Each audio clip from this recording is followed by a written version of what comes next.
Notre dossier ce soir sur un syndrome troublant, ces enfants à l'aise à la maison mais silencieux à l'école au point parfois de ne plus décrocher un seul mot. L'éducation est le dossier de cette édition sur un mal peu connu. Ces enfants heureux à la maison, mais silencieux, complètement silencieux parfois à l'école. C'est un syndrome troublant, une forme de phobie. L'enfant, vous allez le voir, se mure dans le silence, en classe ou dans la cour. Comment l'expliquer, comment y remédier? Dossier réalisé par Isabelle Saboureau et Mathieu Nivenglowski. Jade, 6 ans et demi, est une fillette comme les autres. Elle aime apprendre, jouer avec ses copains, danser. Et pourtant, c'est plus fort qu'elle. À l'école, pas un seul son ne sort de sa bouche. Les oiseaux se font-ils la cour? Est-ce qu'on reconnaît l'animal qui est sur l'image? Oui. Oui. Jade, tu as une idée sur l'animal qu'on va... Oui. Lequel, à ton avis? Un animal avec 4 pattes, avec des ailes. Emma? Pipelette, quand elle est chez elle, en classe, elle s'empêche de parler. Cela s'appelle le mutisme sélectif, un trouble qui toucherait dans le monde près d'un enfant sur 150. Je n'ai jamais entendu parler Jade, je la vois parler peut-être avec les yeux ou avec l'expression du visage. Et puis elle essaye de me montrer ce qu'elle veut avec les gestes. Ah, il y a la couleur verte. Tu es d'accord? Oui. À l'école, Jade est mutique depuis son entrée en maternelle il y a 3 ans.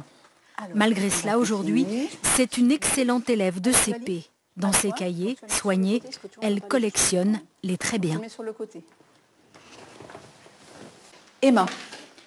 Et même pendant les activités de groupe, elle n'est pas en reste. Quand vient son tour, pour se faire comprendre, elle a trouvé une parade. Voilà. Superbe. Alors, est-ce que tu peux expliquer ce que font les bonhommes de craie? Elle chuchote à l'oreille de certains de ses camarades. Ils sont en train d'attendre que l'école soit ouverte. Ils sont en train d'attendre que l'école est ouverte, c'est ça, Jade? D'accord. Ce mutisme serait lié à de l'anxiété, une sorte de phobie sociale. Dans cette école, Jade est un cas unique, une petite fille très entourée. On joue avec elle, mais sans parole. Après, elle dit des secrets à sa meilleure amie. Et moi, c'est la première fois qu'elle m'en a dit. Hein. Et t'étais contente? Elle est là, Jade. Elle est là. Jade vient d'elle-même se placer devant la caméra, même sans parole. Elle veut s'exprimer. Est-ce que toi, tu aimerais bien parler, Jade? Oui. Tu aimerais bien pouvoir parler à tes copines? Mais tu peux le faire, hein? Pour entendre le son de sa voix et filmer Jade comme elle l'est tous les jours chez elle, il ne fallait pas qu'elle nous voie. Nous avons donc installé des caméras discrètes avec la complicité de sa mère et de sa grande sœur. Puis les photos, tu lui expliqueras c'est qui? Parce qu'elle ne connaît pas ça, hein. C'est pas que c'est maman ça. En famille, Jade fait le clown et s'exprime sans retenue. Vendredi 14 mars, à 15h30, au carnet. Au canet. Au carnet. Tu veux pas lui dire qui c'est sur les photos? Le tournage reprend. Jade n'ouvrira plus la bouche. C'est comme ça quand il y a des inconnus. Maman. Elle trouve une porte-parole. Sa maman avoue son désarroi. Moi. C'est horrible parce qu'on sent qu'elle souffre en plus. Enfin, pour elle, pas que ça lui... Oui, c'est une sorte de souffrance. On sent qu'elle se contrôle.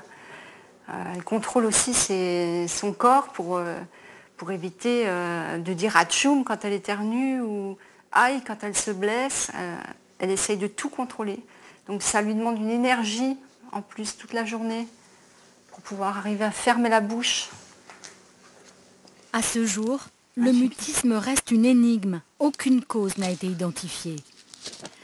Dans cette école de quartier à Paris, plusieurs enfants vivent la même chose que Jade. Pour les aider, Valérie Marchal vient aujourd'hui témoigner. Elle a réussi à guérir son propre fils. Elle n'est pas médecin, mais elle s'est inspirée de travaux aux États-Unis. Elle a même fondé une association pour aider les autres parents. Le mutisme sélectif, il faut plutôt le voir comme une peur paralysante qui s'enclenche même dans des endroits ou des situations où En théorie, il n'y a pas de danger. Effectivement, et c'est ce qui est important aussi. Sa méthode est utilisée dans une centaine d'écoles en France. Le principe, le père ou la mère doit passer du temps seul en classe avec son enfant. C'est même aussi, voilà. Le but vraiment, c'est d'utiliser le lieu, parce qu'on a dit que le lieu était anxiogène, comme base de travail.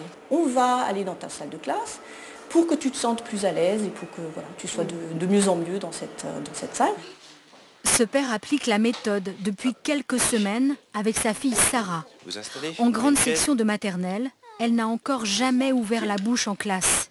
Écoutez bien, pour la première fois lors de cette séance, Sarah va s'exprimer. Le quoi?